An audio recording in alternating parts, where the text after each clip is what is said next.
나의 영혼 고통 속에 눈물을 흘리고 찬송부를 마음 없을 때 주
Баярлалаа. Библийн ишлэл уншия. Естер 4-р бүлэг. Естер 4-р бүлгийн 1-р ишлэлээс уншия.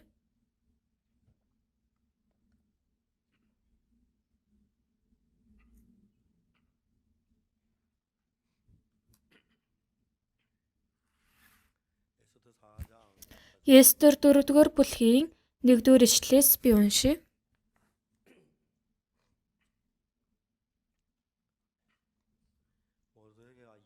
Мордхой болсон бүх зүйлийг мэдээд хувцсан уран таар углаж үнсэн дээр хэвтэн хотын дунд гарч чанга дуугаар гашуунаар уйлав. Тэрээр хааны дааман хаалган хүртэл яв. Учир нь таар угалсан хэн ч хааны дааман хаалгаар орох ёсгүй байв. Хааны тушаал болон зарлиг хүрсэн муж бүхэнд юудэчүүд мацаг барин уйлалтан орилж ихэд гашуудан таар углаж үнсэн дээр хэвтэв. Тэгтэл Естерийн шивгчд болон тайганууд ирж түүнд хэлэхэд хатан ихэд заван шаналв. Тэгээд тэр Мордхойн таарыг тайлуулахын тулд түүнд өмсгөх хувцас илгээсэн ч Мордхой тэдгээрийг авсангүй. Тэгэхэд Естер өөрийг нь халамжлуулахаар хааны томилсон түүний тайгануудаас Хатахыг дуудан энэ нь юу болоод яагаад ийм юм болов гэдгийг мэдүүлэхээр түүнийг Мордхой дээр оч гэж тушаав. Тэгээд Хатах хааны дааман хаалганы өмнөх хотын талбай руу Мордхой дээр очив. Мордхой өөрт нь тохиолдсон бүхнийг болон Хааман юудэчүүдийг устгахын төлөө хааны сангад хөмрөх төлхөөр амласан мөнгөний яг нарийн тоог түүнд хэлв. Мордхой мөн түүнд тэднийг устгахын тулд сусаад гаргасан зарилгын их бичгийн хуулбарыг Естерт үзүүлж түүнд мэдэгдэхийн тулд өгч түүнийг хаан руу орж ивэлийн гуйж өөрийн ард түмнийхээ төлөө гуйхийг тушаав. Тэгээд Хатах буцчирэн Мордхойн үгийг Естерт хэлв. Тэгээд Естер Хатахад хандан түүний Мордхой ийн хариу хэлхийг тушаав. Дуудагдаагүй ямар ч хэрэгтэй эмэгтэй хүн хааны дотоод ордонд орсон бол амьд үлдэхгүй. Хаан очир талтан тайгаа түүн рүү сунгаагүй л бол тэрэнд өөхөх ёстой гэсэн ганц хууль байдаг гэдгийг хааны бүх зарц нар болон хааны мужуудын ард түмэн мэднэ. Тэгээд би эдгээр 30 хоногийн турш хаан дээр очихоор дуудагдаагүй байна. Тэд Естерийн үгийг Мордхойд хэлв. Мордхой Естерт ингэж хариул гэж тэдэнд хэлв. Хааны ордонд байгаа чи бүх юудэчүүдээс илүүгээр муултарч чадна гэж бүү сана. Учир нь хэрв чи энэ үед чимээгүй байвал юудэчүүд өөр газраас аврал болоод тусламж олж болохч чи болон чиний эцгийн гэр сүнэн. Чиний хааны эрх дараханд хүрсэн нь энэ цагийн төлөө ч юм билүү хэн мэдэх вэ? Тэгэхэд Естер Мордхойд ингэж хариул гэж тэдэнд хэлв. Явж сусаад байгаа бүх юудэчүүдийг цуглуулж миний төлөө мацаг барь. Шөнж өдөрч 3 хоногийн турш бүү. Би болон миний шивгэгч ч мөн ийм байдлаар мацаг барина. Энэ нь хуулийн дагуу биш ч би хаан дээр очино. Хэрв би өөхөх бол өөхнө. Тэгээд Мордхой явж Естерийн өөрт нь тусаасанчлан уйлдэв. За энэ хүртэл уншия. Бид итгэлийн амьдралаар амьдрахад хамгийн хэцүү зүйл нь юу вэ? 11 хандив, айл эсвэл амьдрал нь хэцүү байхад хандив өргөх нь бас амаргүй зүйл. Харин өөрийн цуглаан, хууль, сахих эдгээр зүйл ч гэсэн мэдээж хэцүү. Харин энэ зүйлээс илүү хэцүү зүйл нь юу вэ? Бурхан бидний үзэл бодлын бүтэц маань үнэхээр өөр байдаг нь хамгийн хэцүү байдаг. Би хамгийн анх сөүлд ирээд жижиг машин авсан. Пони гэсэн нэртэй жижигхэн машин тэрийг худалдаж авсан. Жижиг тэрэг худалдаж авснаас хойш миний амьдрал үнэхээр амар болсон. Хүйтэн өвөл би дандаа зузаан күртэг өмссөн ч гэсэн даардаг байсан боловч машинтай болсноос хойш тийм зузаан күртэг өмсөх шаардлагагүй болсон. Хичнээн хоол газар явна гэсэн ч гэсэн машинаас буугаад тэтгэхийн алхам алхах юм бол байшинд орж байгаа болохоор.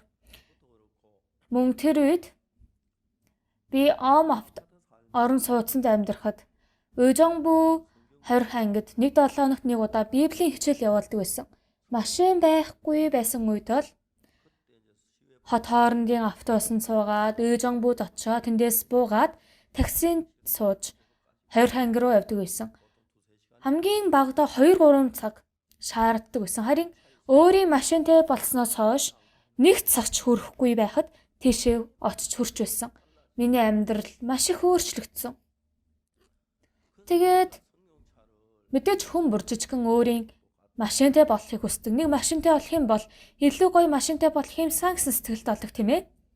За, Есүс миний дотор орж ирээд яг миний өөрчлөгдсөн зүйл юу вэ? Энийг яриараа гэх юм бол машинтай болсон амьдралаас 100 дахин 1000 дахин их өөрчлөгдсөн. Яг энийг би тодорхой итгэгч нарт тайлбарлаж хэлэх ёстой боловч уул нь нүдэнд харагддаг Есүс байсан бол та бүхний өмнө Есүсийг дагуулж ирээд энэ Есүс шүү гэд одоо Есүс таны асуудлыг шийдэж өгнө гэж хэлэх боломжтой. Харин яг үүндээ бидний нүдэнд Есүс харагддаггүй тийм ээ. Би чадах чинээгээрээ үгээрээ Есүсийг илэрхийлэх боломжтой. Харин нүдэнд харагдана уу харагдахгүй нь тэр хамаагүйгээр Есүс байна уу байхгүй нь гэдэг амьдрал бол үнэхээр их өөр байдаг. Есүс бол амьд байгаа нь үнэн. Харин Есүс миний амьдралд тусалж байна гэдэгт итгэх нь жоохон хэцүү байдаг. Тийм болохоор хүмүүсийг энэ Есүсийг үгээр тайлбарлаж итгүүлэх нь жоохон хэцүү байдаг. За би итгэлийн амьдралаар амьдрах явцдаа бид нар энэ нүглээс уучлагдах аргыг итгэлээс өөр аргаар шийдэх гэж байвал бид нар хөгшөрсөн ч гэсэн жижигхэн нүглийг ч гэсэн угааж чадахгүй.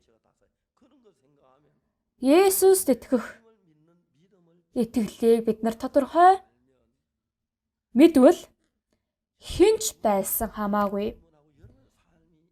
Одоо байгаа амьдралаар амьдрмаар байна гэсэн ч гэсэн энэ амьдралаар амьдрч чадахгүй илүү ерөөлтэй, илүү ивэлтэй амьдралаар амьдрч бидний амьдрал өөрчлөгдөх болно. За би үнэхээр аж аргалтай байгаа зүйл нь юу гэвэл пастор болоод сайн мэдээ тараахад хүмүүс их асуудал дунаад зовж байгаа амьдралыг хараад би тэр хүмүүст ойртож Есүсийг тайлбарлаж Есүстэй тэр хүмүүсийг холбож өгөөд Есүс тэр амьдрал дотор ажиллаа хийж байгааг харвал үнэхээр их аж аргалтай болдог. Би өнгөрсөн удаа энэ тухай хэлсэн. Нэг эмэгтэй итгэгч маань арьсан айгу муу байсан болохоор арьсны юм уусан чинь тэр нь нүдний мэдрэлт нөлөөлөд хараагүй болсон нэг итгэгч байсан. Шимхэн сог итгэгчийг бас харах юм бол хавчаан руу явсан байсан. Тэр үед нөгөө эмэгтэй итгэгчтэй уулзсан билээ. Харин би тэр үед тэр сүмдөр очиод залбирч өгсөн гэж хэлж байсан. Харин би тэрийг сайн санахгүй байна. Тэгээ Крисмас кантата тоглолтын үеэр тэр эмэгтэй итгэгчийн ээж автай хамт уулзсан. Уулзсан үе тэр эмэгтэй итгэгч маань бүр нүдээж нээж чадахгүй хараагүй болсон байсан. Тэр эмэгтэй итгэгч ихэнд бүр хараа бүр муудсан үед ингээд аим сүмсэх үед хоёр өөр аимс өмссөн байсан гэж хэлчихсэн. Тэгээд одоо ингээд хараатай болоод тэгж өмссөн гэж бодохоор айгүй хинээ төрдгөө гэж хэлж байсан. Бурхан та бүхний дотор ажиллаа хийж чадах зүйл бол хязгааргүй байдаг. Харин бидний амьдралтыг тулгамдсан энэ асуудлыг Есүс хийж өгөх болоо, шийдэж өгөх болоо гэд бид нар жоохон итгэж чаддаггүй тийм ээ. Айл эсвэл би итгэлгүй штэ, би чадахгүй хаа гэд ийм бодолтой хүмүүс амьдарч байдаг. Би хүмүүсийн өмнө нүглээс уучлагдаад итгэлийн амьдралаар амьдрах аргийг зааж өгөөч гэж хэлэх юм бол би ингэж тайлбарлана. За, машин жолоодод чаддаггүй хүмүүст жолоо байраарэ гэснээс итгэлийн амьдралаар амьдраарэ гэсэн нэлээд амархан байдаг. Би жолооны үнэмлэх авах үед би өөрөө жолооны машины онол аягүй сайн мэддэг байсан. Онол аягүй сайн мэддэг байсан боловч машинаа сайн барьж чадахгүй байсан. Яг машинаа гой зөөлөн асаагаал ингээ гой зөөлөн чигээрээ ингэж явах нь аягүй хэцүү байдаг байсан. Одоо л аягүй удаан барьсан болохоор сайн чадна л та. Харин анх ингээ машин барьсан үед машин нь аягүй том санагдаад, зам нь аягүй жижигхэн санагдаад, ерөөсө чигээрээ явахаар нэг л юм мөрөх гээд байгаа юм шиг санагдаад сайн барьж чадахгүй маш их байдаг байсан. Харин барайд байх тусмаа дасаад машин нь жижигхэн болоод зам нь илүү өргөн харагдаад урд нь ерөөсөө машин том санагдаад зам жижигхэн санагдаад явж чаддгүй байсан. Жолоо барих итгэлийн амьдрал хоёрыг сураад үзвэл жолоо сурахтай харьцуулахын аргагүй. Жолоо сурч амьдрах, итгэлийн амьдралыг сурч амьдрах энэ хоёр амьдрал бол үнэхээр эрс үүрдэг. Итгэлийн амьдралыг сурч амьдрах нь хамгийн ерөөлтэйдэг. За би энэ тухай та бүхний маш их ярьсан л та. Кимчун хаан итгэж хор тавдар тусаад Кимсон хүн пастор чонжууд авах үед би ярьсан. Кимчун хаан итгэгчийн хэвсэж байгаа эмнэлэг рүү нэг яваарэ гэсэн болохоор очсон гэсэн. Очсон үед Кимчун хаан итгэгч эмнэлгээс бол энэ хүн одоо 2 хоног ч одоо амьдарч чадахгүй өөх болно гэж хэлж байсан. Тэгээ би дараа нэг Гванжу хотод явах ажилтаа байсан болохоор их нэртэйгээ хүүтэйгээ гуруула Гванжуд очсон. Гванжу гэж ярьсан үед би их нэрт ингэж хэлсэн. Их нэрээ 1 цаг төрүүлж гэрээсээ гарья. Гэрээсээ 1 цаг төрүүлж гараад Кимчун хаан итгэгчийн эмнэлэгт нэг удаа ирэхээр очио гэж хэлсэн. Тэгээ гуруулаа бид нар машин цуугаад Кимчун хаан итгэгчийн хэвтэж байгаа өрөөнд орсон. Хаалгаа яг нээсэн үед эмнэлэгт ингэж орсон үед тэр итгэгчийн одоо хэвтэж байгаа эмнэлгийн өрөөнд дотор үхлийн уур амьсгалаар дүүрсэн байсан.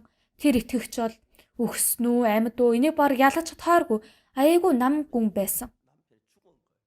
Эхнэр нь хажуугаас ингээд бүр доош тонгоож бид нэрийг ирэхээр нэг ингэж хараад дахиад доош тонгоод тэр эмэгтэй итгэгчийн сэтгэл дотор бол нөхөр нь айлгдын үхсэн байсан.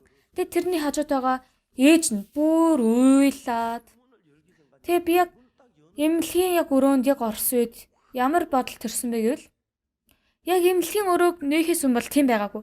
Харин яг нээсэн яг тэр мөчөд үхлийн уур амьсгалаар дүүрэн байгааг би мэдэрсэн.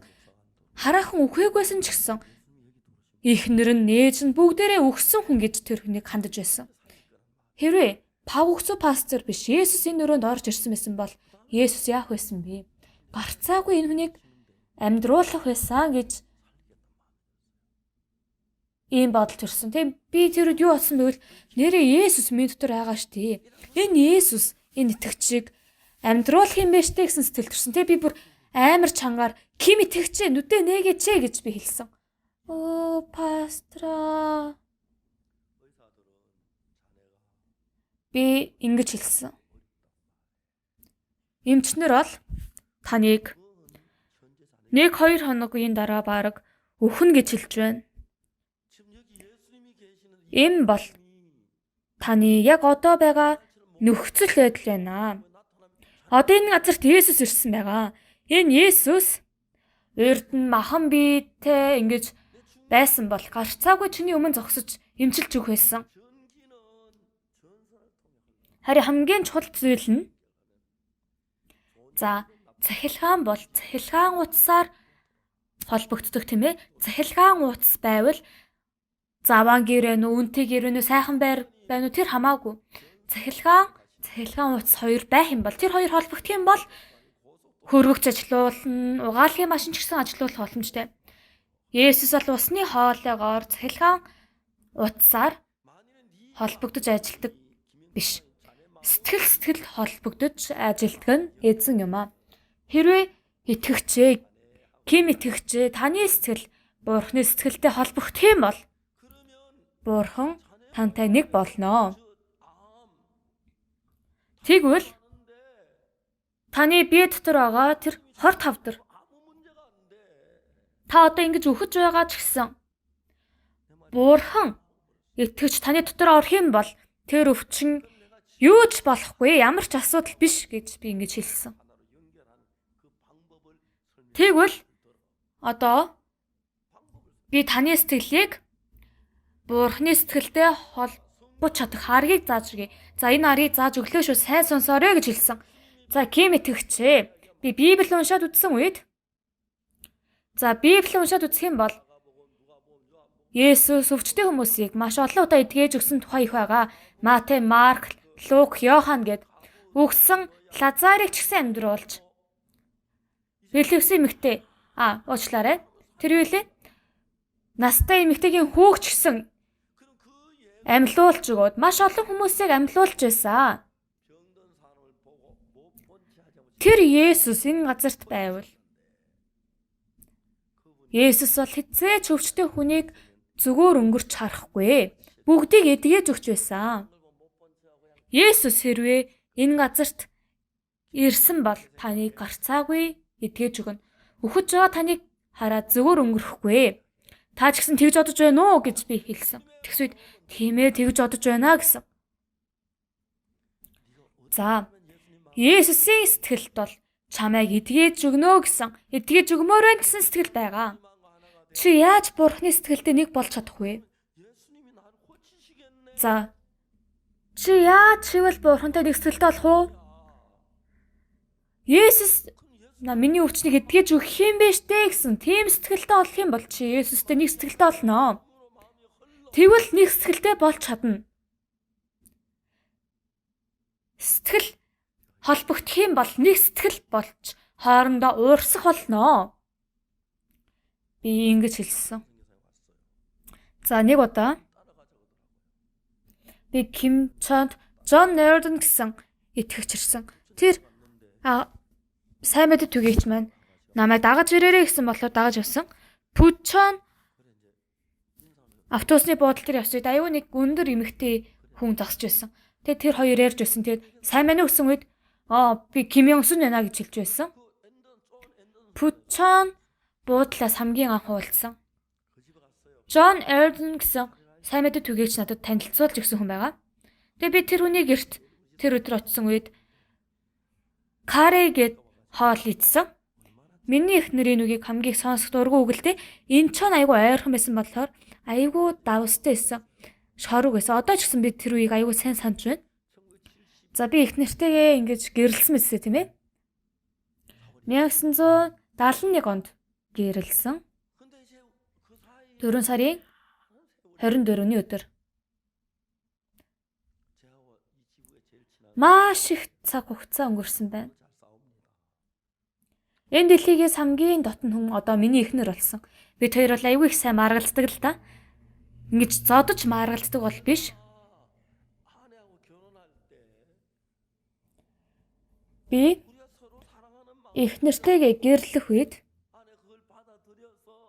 бид хоёр бие бинийгээ хайрлах сэтгэлтэй олж эхнэр маань тэр сэтгэлийг хүлээж аваад бид хоёр нэг сэтгэлтэй болсон болохоор гэрэлж чадсан. Өөр сэтгэлтэйсэн бол хизээж гэрэлж чадахгүйсэн байх. Есүстэй гэрлэх нь, Есүстэй нэг болох нь үүнтэй адилхан юм аа.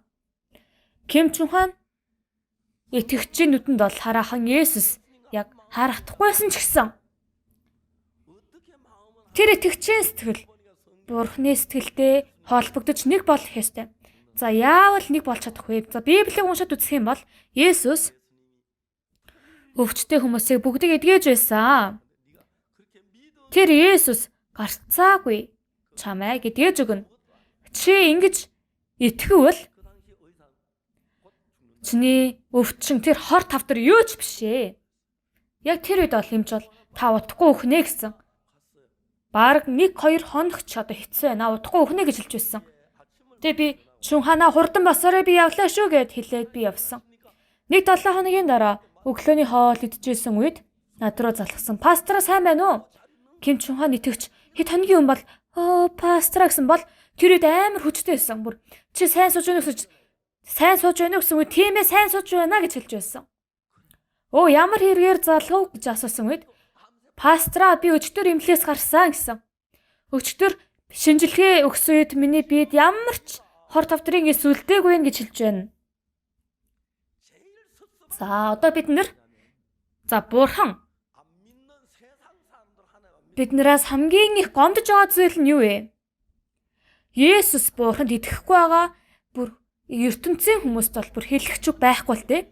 Харин Бурханд итгэж байгаа хүмүүс мөртлөө бүтэнсээ өдөр цуглаан дээр ирээд үг сонсож байгаа хүн Бурханы үгэнд итгэхгүй үед Бурхан хичнээн их бидэрт гомдох юм бэ. Бид нар бол бидний нүдэнд харагддаг зүйлд итгэж амьдарсан. Гард баригдаж, нүдэнд харагдаж зүйлд бол амархан итгэдэг. Харин харагддаггүй, баригддаггүй тэр Бурханд итгэх бол хэцүү байдаг. Харин бидний сэтгэл Бурханы сэтгэлтэй нэг болох юм бол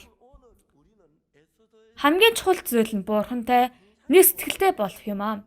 За өнөөдөр бидний уншсан Естер Библиэс Үнэхээр гайхалтай үгийг харах боломжтой.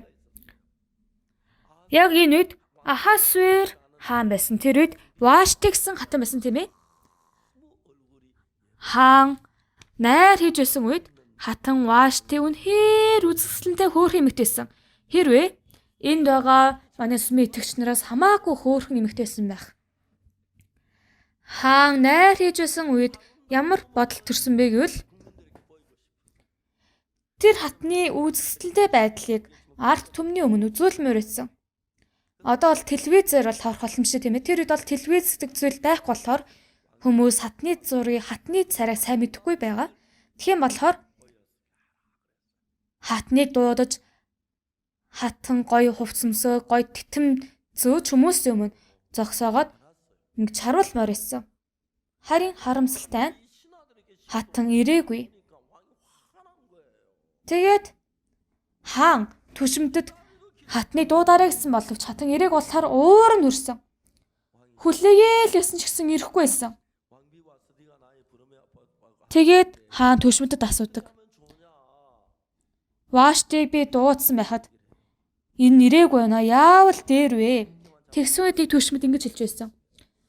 Хаан минь ээ. Хатан таны өмнө буруу хийсэн биш, улсын өмнө буруу хийлээ.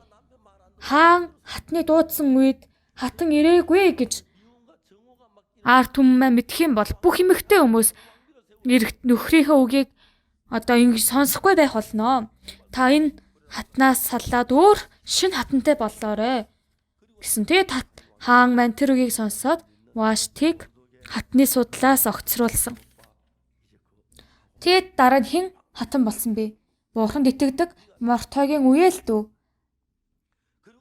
Естер хатан болдог.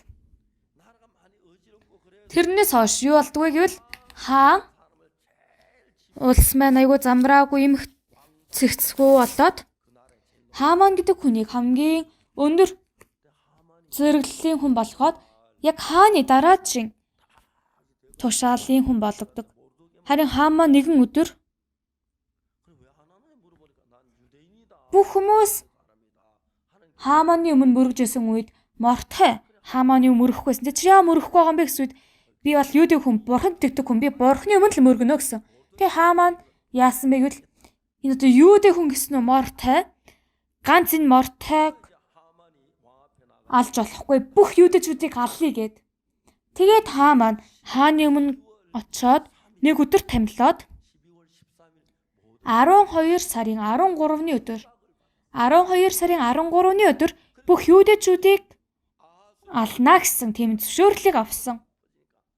Тэр зарлаг маань Ахасвер хааны бүх нутаг дэвсгэрээр тархаж байсан болохоор хараахан 12 сарын 13 болоог болохоор бүх юудэчүүд бурхны өмнө залбирч уйлж байсан. Мордхой ч гэсэн хааны ордонд орж ирч чадхаач болоод ингэж өөхөх ёстой болсон. Энэ үннийг Естер хатан сонсох болдог.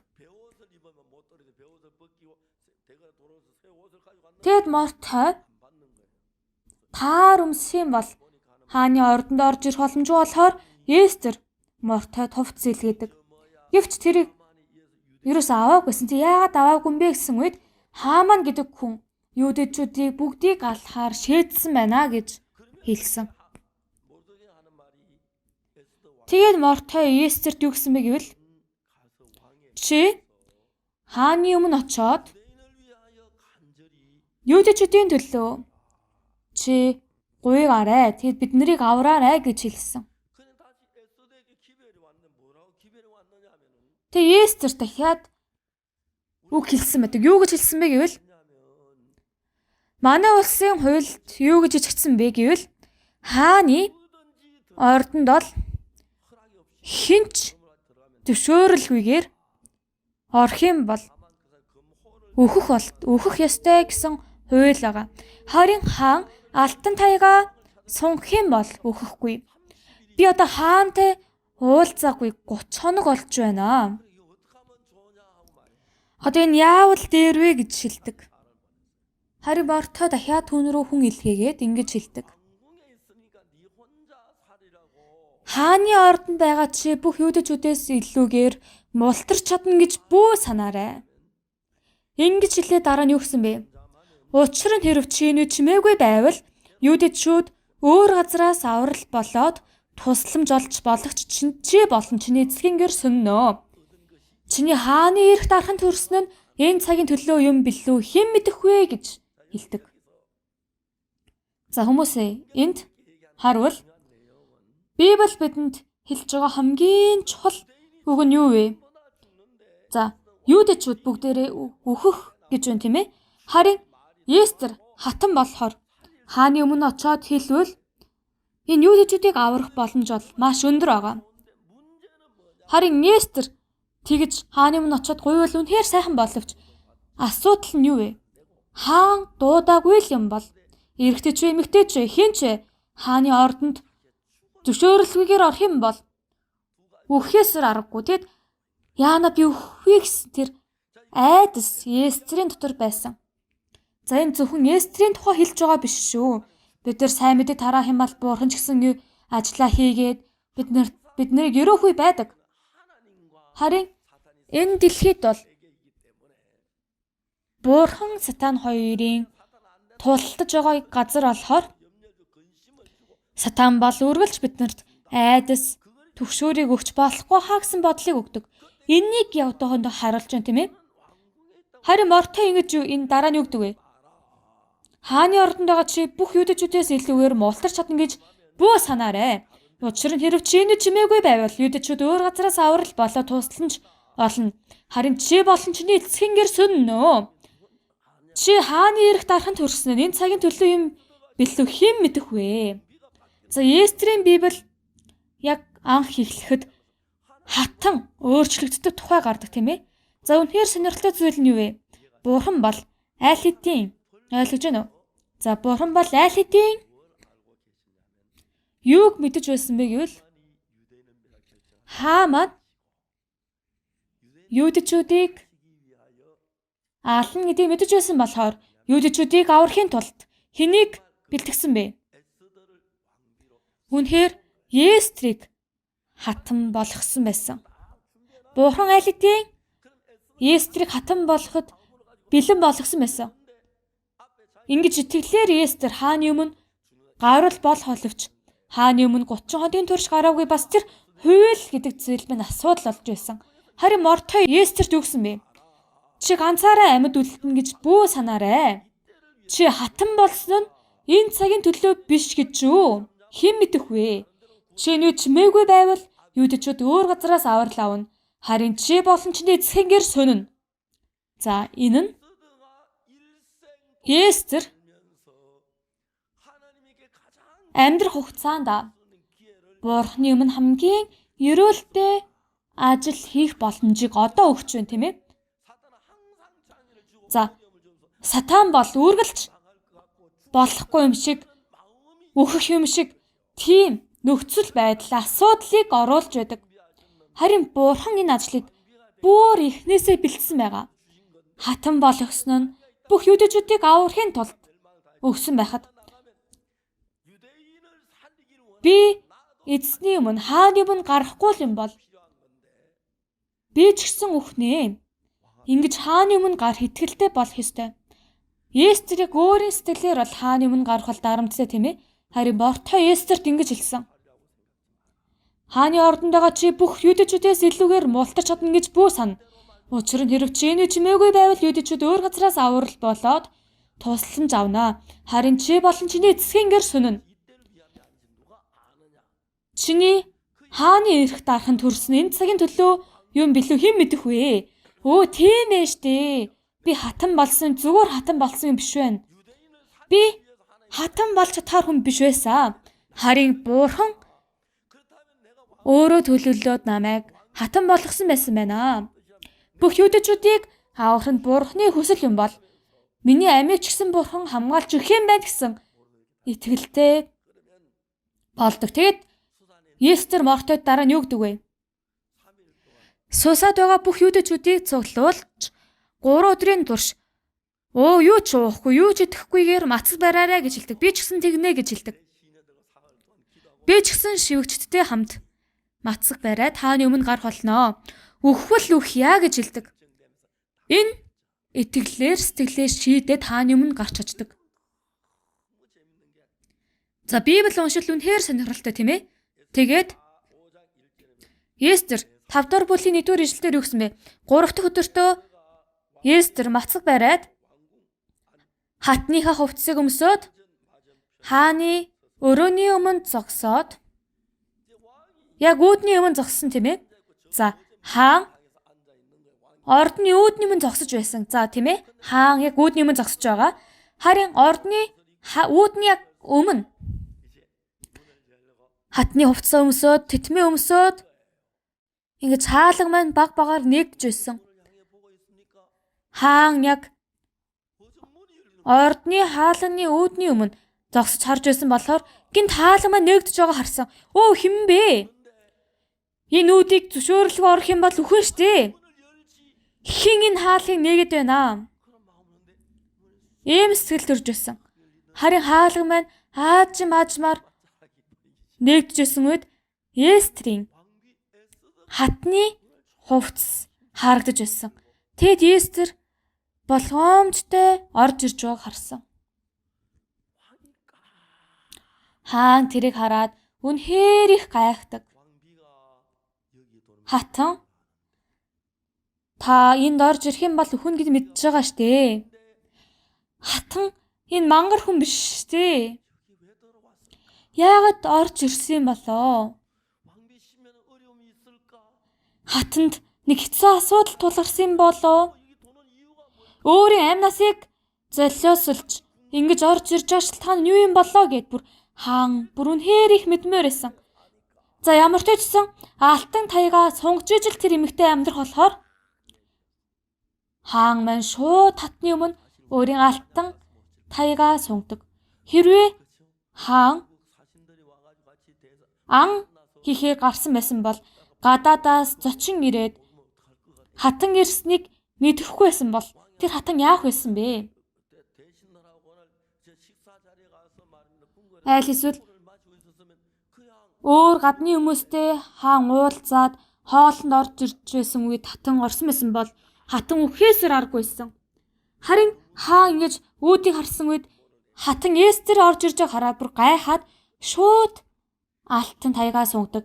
Тэгээд Эстер маань нөгөө алтан таягаа үзүүрт нь хүрдэг тийм ээ. Дараа нь хаан түүнд асуудаг. Хатан Эстер чамайг юу зовоовоо? Яагаад энд орж ирсэн бэ? Энийг мэдмээр байсан. Чи юу хүсэж байна вэ? Улсын таллигч байсан чамд өгөх болноо.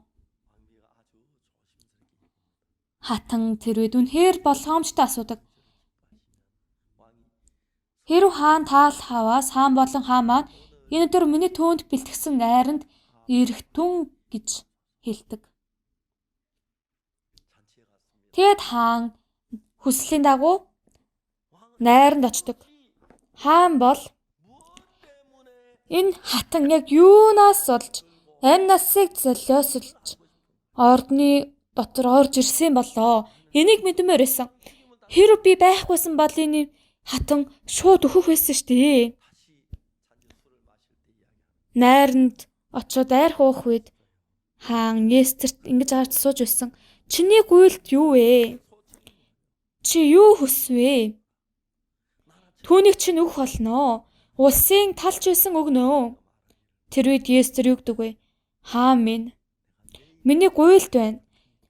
Би хааны тааллыг олсон бол хэрв хаан миний гуйлтыг гүйцэлдүүлж миний хүсснийг хийвэл маргааш болох миний бэлдсэн найранд бас ирээрэй гэсэн. Би хэрвээ хаан байсан бол ингэж хэлвэл твч чадахгүй. Юу болсон бэ? Ямар асуудал тулгарсан бэ? Хэлээч дээ гэж хэлвэсэн байх. Харин хаан дахиад твчж байсан.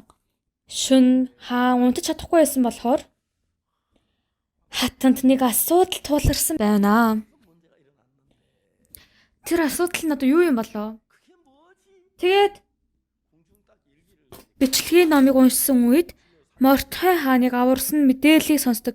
Тэгээд бид Мордхайд ямар алдар өгсөн бэ гэсэн үед юу ч өгөөгүй байсан. Тэгсэн үед Хааман Мордехайг алах гэж дүүжлөөр бэлдсэн байгааг сонсдог. Тэгээд Мордехайг аврах гэж байсан. Тэгээд Хааманд асуудаг. Хааман яасан бэ? Намайг баярлуулсан хүн байгаа. Би тэр хүнийг яавал дэрвэ гэсэн Хааман дотроо боддог. Хааныг баярлуулсан хүн гэх юм бол надаас өөр айхгүй. Хатан ч гэсэн намайг бүр урьсан штэ. Юу хийх вэ? Юу хийвэл дэрвэ гэж бодоод за хаан хүндэтгэлээ үзүүлэхийг таалж буй хүнд хааны өмсөндөө л толгойд нь хааны титэм. Яа би хааны нэг дээлэг өмсөх юмсан. Хааны морийг нэг унах юмсан. Хааны титмийг нэг өмсөх юмсан гэд. Хааны хүндэтгэлээ үзүүлэх хүн байвал дээл болон морийг хааны хамгийн тэр гүүн ноёдын нэгэнд өгч гэж хэлсэн. Тэрийг хаан сонсоод бүр гайхдаг. Энэ миний титмийг өмсөхийг хүсэж байгаа юм байна гэд. Тэгээд хаан тэр үед Хааманы сэтгэлийг мэдэх болдог. Энэ миний дээлийг өмсөхийг хүсэж байгаа юм байна гэд. Эмүү зайлаг миний байр суурийг авах гэдэг юм биш гэд хурдхан очиж Мордехай тувц өмсгөж ордон руу дуудаарай гэж хэлдэг. Хааман бүр гайхдаг. Хөөе би Мордехайг алах гэж байсан штэ. За хүмүүсээ ийм ажлууд бол үнэхээр итгэлийн амьдралаар бол за бүр ингэж өөхөх нөхцөл байдлын юм бол зогсоогүй л даар итгэлийн амьдралаар амьдрахад ийм асуудлууд зөндөө тулгарч байсан. За тэр үе болгон би та бүхэнд хэлж чадах нэг зүйл нь юу гэвэл Бурхан үргэлж миний талд зогсож байсан. Энэ дэлхийгээс бол бүгдээрээ үгүй болохгүй гэсэн ч гэсэн. Тэ Бурхан надад зааж өгч байсан. Та өсө пастраа. Эстер бүх юудэчүүдийг аврах ажлыг хийсэн. Харин очих гэж байсан үед хаан дуудаагүй үед очих юм бол өөхөх ёстой хууль тэр саад бэрхшээл байсан. Эстер хэрвээ өөрийн амнасыг бодож айгаа хааны өмнө гарч чадахгүй байсан бол бүх юудэчүүд өгөх байсан. Харин амнасаа золиослж хааны өмнө очсон үед ингэж бүх юудэчүүдийг аварч чадсан. Ингэж итгэлийн амьдралаар амьдрах юм бол болно гэж надад зааж өгсөн. Өдөр өглөө Бурхан биднэрт юу гэж хэлж байна вэ? Чи Бурханы алтрыг өргөж Бурханы төлөө амьдрах юм бол сайн мэдээ тараа жиргэн тайрнаа хүмүүс аврал авах юм бол Бурхан энэ зүйлийг харуулж үнэхээр их баярлдаг. Одоо ганц нэг улстай биш дэлхийд даяар явж индианчуудын тосгонд ч гэсэн яваад Өмнөд Америк, Африк гэнтгэл бүх улс руу явж тэр үе болгон Бурхан бидэнд тусалж өрөөж байгааг харуул үнэхээр их талархалтай байна. Үнэхээр их талархалтай байна. Харин тэр үе болгон асуудал тулгарх юм шиг, хэцүү байх юм шиг, болохгүй байх юм шиг. Эндээс Эстер цөхөрч байсан. Яана би хааны өмнө очиж гуйх ёстой штэ. Харин хаан намайг дуудаагүй байхад очих юм бол би үхэн штэ. Яа би боломж харчаа дараа очиж болохгүй болоо. Энэ одоо зүүр өнгөрч байгаа жоохон байжгаад очих болохгүй болоо гэд айгүй олон бодол төрсөн. Харин Мордехай түүнд ингэж хэлдэг. Чи ордон ганцаараа амьд үлдэн гэж битгий одоорой. Хэрвээ чи энэ чимээгүй байвал юудэчүүд бол өөр замаар авралах болно. Харин чиний гэр олон эцгийн гэр чинь сүннөө. Чи хааны дараханд хүрсэн энэ цагийн төлөө юм билүү хэн мэдэх вэ гэж хэлдэг. Мордехай бол Эстерийн хамаатан ах байгаа. Хэрвээ чи энэ чимээгүй байвал өөр замаар бид нар л аврагдах болно. Харин чиний эцгийн гэр болон чиний гэр сүмэн гэж хэлдэг. Заавал ийм том ажил биш байсан ч гэсэн бидний амьдрал ч гэсэн. За хааны өмнө гарч очих юм бол бүх юудэчүүдийг авар боломжтой. Харин нөхцөл байдал дотор бол яана би үхэж ч магадгүй гэд ийм бодол тийм ээ сатаны өгж байгаа бодлыг бас ингэж харуулж байна тийм ээ. Тийм болохоор эндээс юу хэлж байна гэвэл Эстер шиг нөхцөл байдал бодлыг дагахгүйгээр эзэсний харуулж өгсөн үгийн дагуу амьдрах юм бол ингэж их өрөөл авч чадна гэдгийг Библи бидэнд хэлж өгч байна. Энэ үнэхээр гайхалтай байна. Би сайн мэдээ тараангаа үнэхээр хэцүү бэрхшээлтэй үе байдгүй байсан. Заавал ингэж хийх ёстой юм уу гэсэн бодолч гсэн төрөх үе байсан. Бурханд итгэх итгэлгүй байсан болохоор нэг л үхэх юм шиг санагдаад тийм үе их байдаг байсан. Нэг ч удаа Бурхан намайг гадуурхаагүй. Үргэлж надад тусалсан. Үргэлж намайг хамгаалж өгсөн. Үргэлж Бурхан ажиллаа хийж байсан. Библийг уншаад байх тусмаа илүү гайхалтай зүйл нь Эстер хааны өмнө очиж бүх Юудэ хүмүүсийг аврах нь үнэхээр аагүй ажил байсан тийм ээ. Миний ганц ам бол хэдэн зуун хүмүүсийн амийг бодвол юу ч биш үстэй тийм ээ. Нэг хүний ам бол. За энэ бүх юудэчүүдийг аврах бол үнэхээр агуу зүйл. Харин тэр ажлыг хийх гэж байхад яана би одоо өхөл яана гэд ингэж санаа зовж байгаа хүн бол юудэчүүдийг аварч чадахгүй, энэ өрөөлийг авч чадахгүй. Сүнх амьдралаар амьдрахаас аргагүй болдог. Харин энэ Библиэр дамжуулан бид нарын сурч явж байгаа зүйл нь юу вэ гэвэл манай сайн мэдээ чуулган хамгийн анх эхлэх үед ийм төлөвлөгөөтэй ингэж эхэлсэн биш ээ. Тэр улсын хэлж мэдэхгүй, юу ч мэдэхгүй байхад нэг онгоцны тийз авч өгөөд гадаад руу бид нар явуулж байсан. Кимбомсу пастрийг хамгийн анх гадаад руу ингэж явуулах үед Бразил руу явуулах үед бид нар анх яаж ихэж мэдэхгүй байсан үед зүгээр яваарэ гэсэн. Тэр үед Сөүлээс Бразилийн Сан Паул руу ингэж шууд нисдэг онгоц байдаг байсан. Би тэгэд ингэж хэлсэн. Тэр онгоцонд суугаарай. Тэгвэл тэр газарт солон сүм байгаа хаа. Бразилд солон хүмүүс байгаа. Тэр хүмүүст сайн мэдээ тараагаарай. Сайн мэдээ тараагаа тэр хүмүүст унтах газар байна уу? Унтаж болох уу гэж асуугаарай гэж би хэлсэн. Манай сайн мэдээ түгээгчнэр заримдаа ийм байдаг.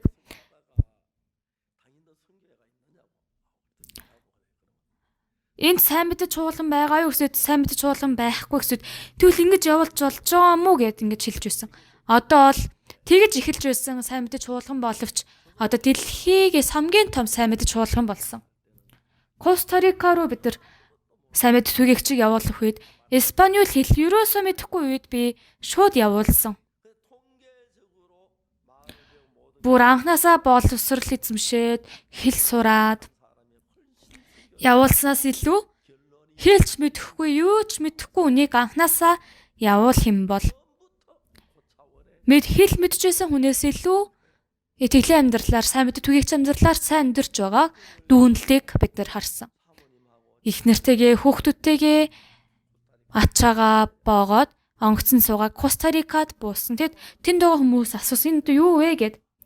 Испаниол хэлээр юу ч мэдэхгүй. Харин ихэнх хүмүүс тэнд байгаа ихэнх хүмүүс бол англиар ярьдаг. Харин тэр сайн мэдээ түгээгч бол англи хэлж мэдэхгүй. Тэд урдаас инээж байсан.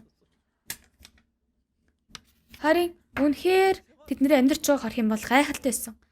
Ерөөсөө ойлголцохгүй байсан болохоор би нэгээ. Тэгээ би зүр сууж байсан.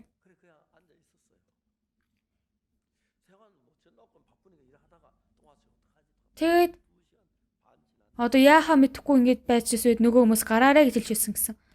Шүн бүр танихгүй анхудаа очсон газар хэлж мэдэхгүй газарт. Яг очсон үед хав харанхуй газараас нөгөө цаанаас та чуу сонгжу сайн мэдээ түгээгчүү гэд нэг эмэгтэй хүн хойноос гарч ирсэн. Тэгээ тэрийг хараа бүр гайхаад. Тийм ээ. Нөгөө эмэгтэй маань Коста-Рикад амьдарч байгаа солон сүм байсан. Солонгосоос нэг утсаар ярьж байна гэж хэлж байсан. Манай найз над руу ярьсан. Өнөөдөр нэг л сони юм болсон. Бидний таньдаг хүн Коста-Рика руу сайн мэдээ түгээх явж байгаа. Хэлж мэдэхгүй, юу ч мэдэхгүй гэж хэлж байна. Тэр үе сонсоод нөгөө хүн рүү залгсан.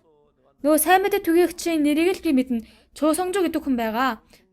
Чи тэр хүнтэй холбоо барьдвал тэр хүн туслаарэ гэж хэлсэн. Тэгээд нөгөө хүнтэй яг таарад нөгөө хүний гэрт нь очоод унтаад маш их тусламж авсан гэсэн. Испаниулаар нэг ч мэдэхгүй хүн. Нөгөө хүн ч гэсэн Испаниул хэл сурч байсан. Испаниул хэл сурахангаа сайн мэдээ тараамаар байсан гэсэн. Тэгээ сайн мэдээ тараамаар байвал хэл мэдэх ёстой үстэй. Тэгээ тэр газарт байгаа 3 хүмүүсийг суулгаа сайн мэдээ тараасан. Чосонгжу пастор нэг юм хэлэх юм бол нөгөө 3 хүн нь нэг өгүүлбэр сонсонгоо за байж байгаарэ гэд нөгөө 3 хүн нь ярьчаад энэ одоо юу гэсэн үг гэд хамт ярьж байгаад яг тгийг ойлгох одоо хяд за дараа ч юм яриараа гэд ингэж нэг өгүүлбэрийг ашгүй гэж ойлгож сайн мэдээ сонсон гэсэн.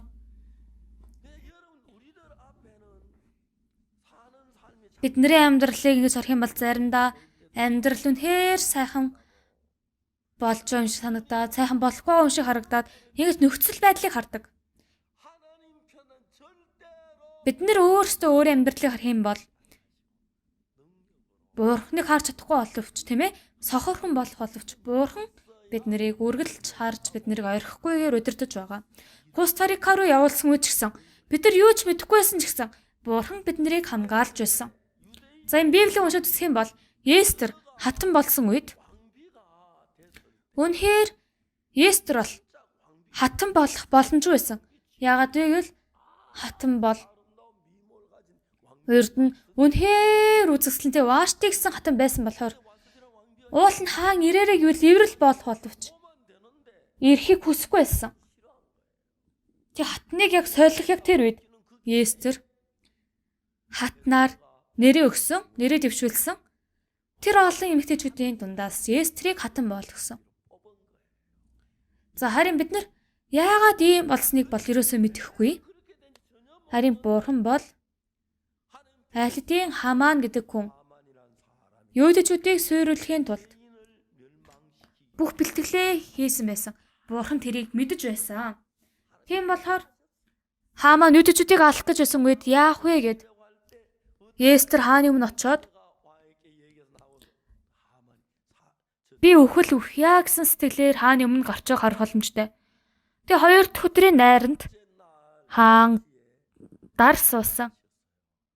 Хааны үнэхээр их мэдхийг хүсэж байсан зүйл нь юу вэ? Естер байсан.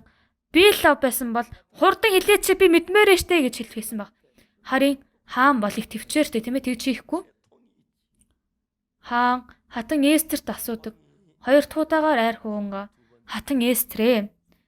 Чиний хүсэл юу вэ? Чиний гуйлт юу вэ? Улсын талыг ч өсөн чамд өгнө. Хатан хааны өмнө тонгойж уйлангаа хэлж өсөн. Хааны тааллыг олох аваас миний амийг надад өгөөч. Хүсэлтийн дагуу миний ард түмнийг надад өгөөч гэж хэлдэг.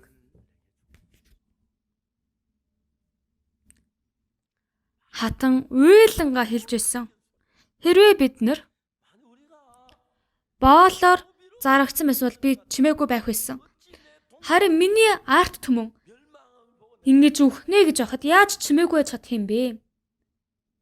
Хаан хатны үгийг сонсоод үнэхээр их уур хүрсэн.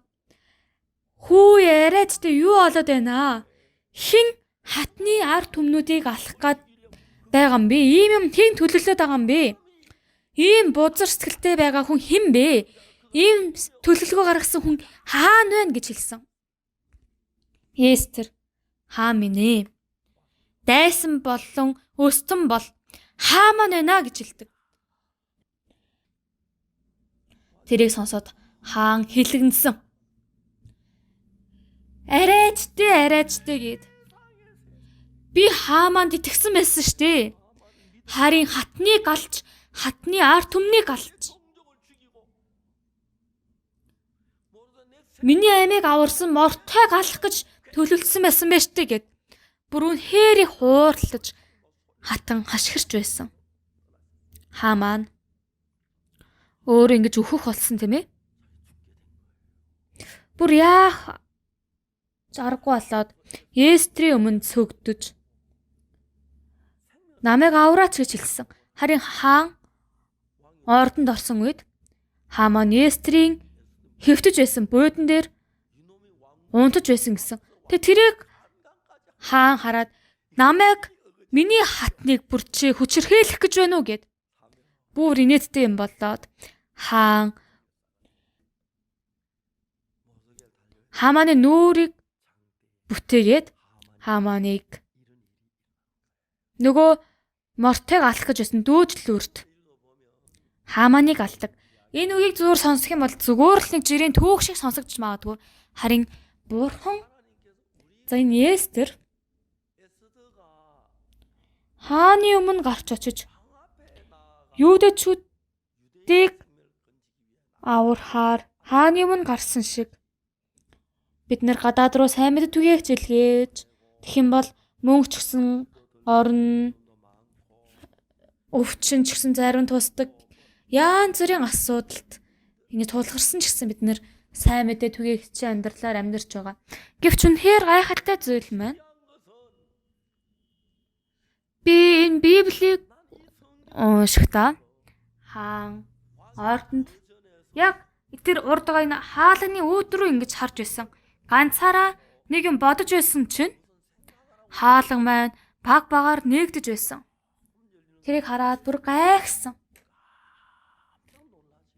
Хин бэ? Хин энэ хаалгыг нээгээд байна? Миний тушаалхүйгээр энд орж ирэх юм бол үхэн штэ. Хин орж ирээд байна? Яагаад орж ирээд байна? Хин бэ? Тэ харсан үед хаалга маань баг багаар нээгдэжсэн үед Эстер байсан. Юу вэ? Эстер штэ. Гэ шууд хаан өөрийн очирт алтан таяга сунгад. Тэгээд Эстер тэр таяг нь төрдөг тийм ээ. Яа хүрсэн бэ? Одоо би амьдрсан гэсэн үг үстэй. Тэгэд хаан Эстерт таны хүсэл, таны гуйлт юу вэ? Улсын талыг ч байсан би танд өгнө. Ийм болоод Эстерээр дамжуулан бүх юудэчүүд амьдарч байгаах боломжтой. Естрийн сүдэр бол Христийн сүд бүсгүй болох биднийг хэлж байна. Бид нар сайн мэдээгийн төлөө урагшаа гарч өөр амь насыг золиослсон үед бидний төсөөлшгүй олон асуудлууд нөхцөл байдалтай тулгарх нь үнэн. Харин бурхан бол энэ дэлхийд ганцхан бурхан байдаг биш. Сатан байгаа. Муу ерийн сүнс байгаа болохоор бурханы өмнө бурхан төлөө амьдарсан ч гэсэн бурханы төлөө амьдрий гэсэн үе болгон заавал амь насны асуудал биш байсан ч гэсэн асуудалд тулгарч хэцүү бэрхшээлүүд гарч болно. Гар хүй байдаг. Харин бурхан үргэлж биднийг хамгаалж байдаг. Нэг итгэгч хятадд сайн мэдээ тараахаар яваад хөөгдсөн. Тэгээ солонгост ингэж хөөгдөөд буцаж ирсэн. Сайн мэдээ түгээгч байсан. Тэгээ тэрнээс хойш дахиад хятад руу явсан гэсэн. Харин энэ удаа дахиад сайн мэдээ түгээгч гэсэн нэрээр явах юм бол хөөгдөх болохоор айж байсан. Тэгэд жоохон хүүхдүүдийг сургууль руу явуулах үед ямар сургууль вэ гэвэл Солонгос хэлд зааж өгдөг сургууль руу явуулсан. Тэг хүүхдүүдээ хүмүүс танай аав ямар ажил хийдин гэж асуух юм бол пастор гэж хэлж болохгүй шүү заяа. Компани ажилтан гэж хэлээрэй заяа. ямар компани вэ гэж асуувал компьютерийн компани гэж хэлээрэй заяа. Тэгж хүүхдүүдийг сургасан. Таны аавын ажил чинь юу юм? Манай аав компани ажилтан. Ямар компани? Компьютерийн компани. Заавал ингэж хэлээрэй гэж сургасан. Тэгэд хүүхдүүд маань сургуульд явсан. Хятадаас солонгос хэл заадаг багш нар байсан. Бид нар бол ханаа төрөөсэд гээд 1 2 3 гэж заадаг байсан. Харин жоохон эрлийц тийм солонгос хүн байсан болохоор аялагтай ингэж хэлж байсан. Тэгэд хүүхдүүд маань багшаа тэгж ярьдгүй штэ 1 2 3 гэж ханаа төрөөсэд нэт гэж хэлдэг штэ гэж хэлсэн. Тэгж хэлж байгаа хүүхдүүдийг багш нь харахад үнэхээр өхөөртөн санагдаж байсан. Тэгэд хүүхдүүдэд танай гэр хаана идэв? Танаа юу хийд юм бэ гэсэд компани ажилтан. Тийм үү, ямар компани? Компьютерийн компани. Тэгвэл танаа тэр компанид ямар зэрэглэлийн хүн бэ? Зэрэглэлээ тэр гэж юу юм? Дарга гэж байгаа, айл эсвэл хилцээний дарга байдаг штэ. Манай аав пастор штэ. Тэгээд нөгөө хөөхтүүд маань нөгөө багш маань тийм үү, за танаа аавтай уулзсаар очоо гэсэн. Хөөхтүүд маань бүр яана баларсан пастор гэж битэлээрэй гэж хэлсэн штэ гээд. Тэгээ хөөхтүүд нь бүр уйлж байсан. Харин багш маань пастраа хөөхтүүдийг битээ загнаарэ. Тэр сургуульд байгаа багш нарын дундаас ямар яриа гарсан бэ гэвэл Библи сурмаар байна гэсэн яриа багш нарын дундаас гарсан гэсэн. Тэгээ бүтэнсэ өдөр багш нар бүгдээрээ сургуульд цугларсан. Харин тэр олон багшаас нэг ч магтааландөө мэддэг, нэг ч Библийн тухай мэддэг хүн байхгүйсэн гэсэн. Тэгээ 2 цагийн турш багш нар цугларч байгаад ингээд салж явсан гэсэн.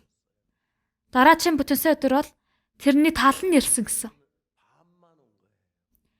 Тэгээ ийм багш бүр залбирч мэдэхгүй. Тэгээд биднэрт Бурхан аваа биднэрт Есүсийн тухай үг тарааж чадах Бурханы боолыг явуулж өгөөрэй гэж залбирсан гэсэн. Харин нөгөө солонгос хүүхэд маань солонгосоос ирсэн гэж хэлж байсан. Тэгээд 1 2 3 4 5 гэж зааж өгөхөд аяг аялагтай зааж өгсөн үед нөхөөхтөд маань үгүй 1 2 3 4 гэж ярих ёстой гэд багш өмнө хэлж байгааг сонсоод үнэхээр их хөөрхөн санагдаад аав чинь юу гэдэм бэ гэсэд компани ажилтан. Юуны компани? Компьютерийн компани. Ямар зэрэглэлийн хүн бэ гэсэд зэрэглэл гэж юу юм бэ? Компанид л дарга гэл байдаг штэ. Манай аав пастор штэ гэд. Пастраа биднэрт Библи зааж өгөөрэй.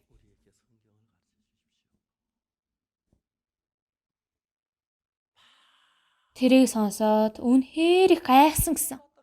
Бурхан ингэж зам нийт юм байна. Бид нэр сайн мэдээ түгээгчийн амьдралаар амьдрангаа хэцүү бэрхшээлтэй үе маш их байдаг.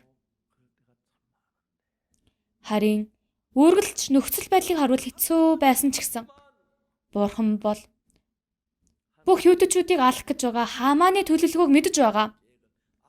Тэгвэл Бурхан ямар ч бэлтгэлгүй байна гэж байхгүй үстэй. Тийм болохоор Эстрийг хатан болгож хааны өмнө гарахаар бэлдсэн. Харин Эстер Бурханд итгэхгүйгээр өөрийгөө хамгаалах гэж байвал хааны өмнө хизээж гарч чадахгүй байх тийм ээ. Тэгвэл хатан болгож тавьсан ямар ч шалтгаан байхгүй байгаа зү. Хүмүүсээ Библи юу гэж хэлж байна вэ? За Библи юу гэж хэлж байна вэ? Түүний нэрээр нүглийн уучлалын гимшил тунхаглагдах ёстой. Иерусалимаас эхлээд бүх үндэстэнд. За Бурхны тааллыг алдрыг өргөхийн тулд бид нэр Бурханд сонгогдсон арт хүн байна. Хааны өмнө гарах ёстой. Хаанаас гуйгаарэ. Хааны өмнө очиод гуйгаарэ. Яг энэ үг миний чихэнд сонсогдож байсан. Бид нар сайн мэдээ тараах үед хэцүү асуудал тулгараад цаад бэрхшээл ч гэсэн байдаг. Харин Бурхан бол үргэлж бидний талд өгдөг шүү. Бурхан бидний дотор ажиллаа хийж байгаа. Есүсийн цусаар нүглээс уучлагдах энэ гайхалтай ивэлийг Бурханаас авсан.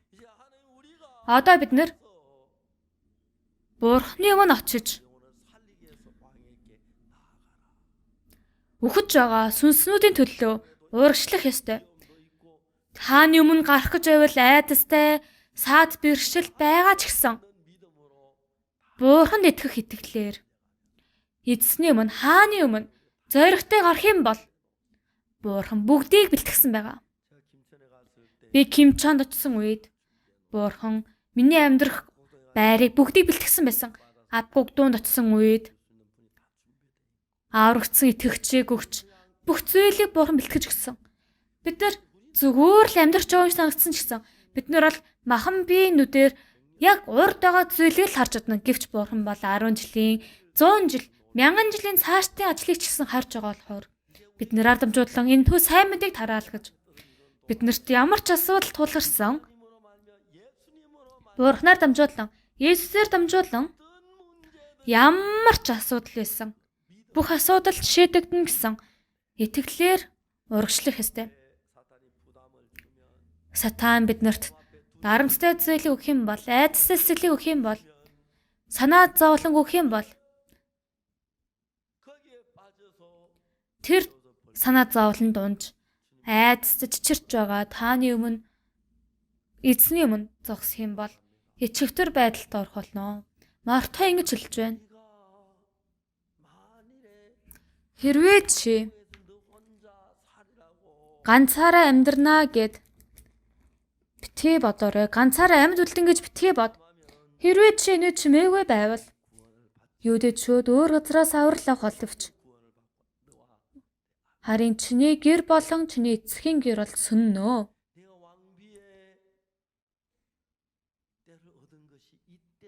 Чиний хааны эрх дархан төрсөн нь энэ цагийн төлөө юм билүү? Хэн мэдэх вэ? Тийм ээ. Бурхан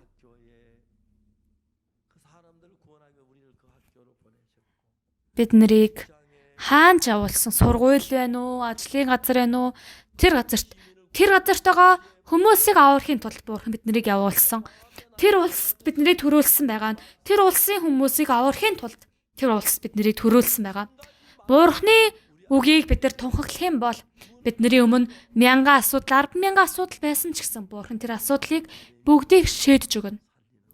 Тэр бүх юудэчүүдийг аварч өгөх гайхалтай ажлыг Бурхан хийж өгнө. Юудэчүүд ялч Хааман Мордхайг алах гэж байсан дүүжлүрт өөрөө дүүжлэгдэж. Библи үнэхээр сонирхолтой байна тийм ээ? Хааманы герт тэр Мордхай биш үү? Нэг хүн дүүжлэгдсэн байж тээ үгүй юм. Мордхай тийм бүдүүн биш дээ. Тэр том гидсийг харахаар Хааман шиг биш дээ. Хүй Хааман өгсөн байж дээ. Өө сайн хардаа Хааман муу юм уу? Хүй Хааман өгсөн байж дээ гэд. Бүх хүмүүс гайхсан. Хэдэн 100,000 юудэ хүмүүс дахиад зайрлагаа бичсэн. 2 зайрлаг наагдсан тийм ээ. 12 сарын 13-ны өдөр бүх юудэчүүдийг аллаарай гэсэн зайрлагны хажууд 12 сарын 13-ны өдөр юудэчүүд цугларч юудэчүүдийг алах гэж өсөн хүнийг алж одоо юудэчүүдийг хамгаалцгаая, хамгаалаарай гэсэн тийм зайрлаг болсон. Яг адилхан хааны зайрлаг болсон тийм ээ. Хааны тамаг дарагдсан зайрлагыг бол хинч цуцсалж чадахгүй. Анх юудэчүүдийг аллаарай гэсэн зайрлагыг бол устгаж чадахгүйсэн. Тийм болохоор нөгөө зайрлаг нь хэвээрээ. Харин дахиад зайрлаг бичихтэй бүх юудэчүүд цугларч юудэчүүдийг алах гэж байгаа тэр бүх хүмүүсийг бүгдийг сөнөө гэд тийм зайрлаг болсон. Энэ нь анх наагдсан зайрлагаас илүү хүчтэй зайрлаг байна тийм ээ.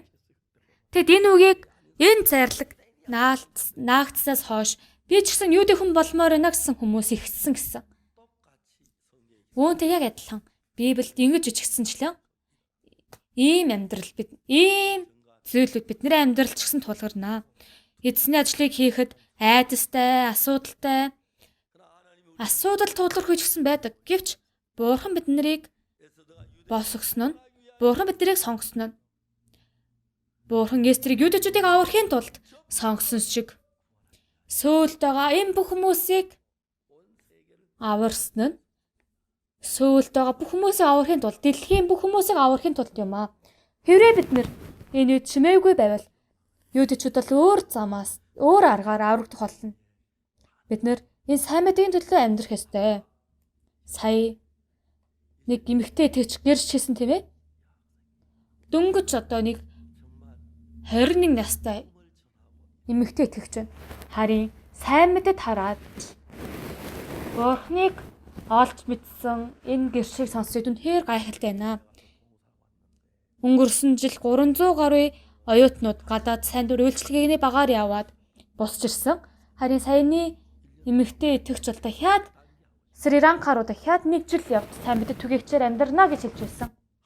Маш олон залуучууд насан туршдаа өөрийнхөө төлөө л амьдарч байгаад бусдын төлөө амьдарсан тэр амьдралыг 1 жилийн турш мэдэрсэн үед үнэхээр ад жаргалтайсэн гэсэн.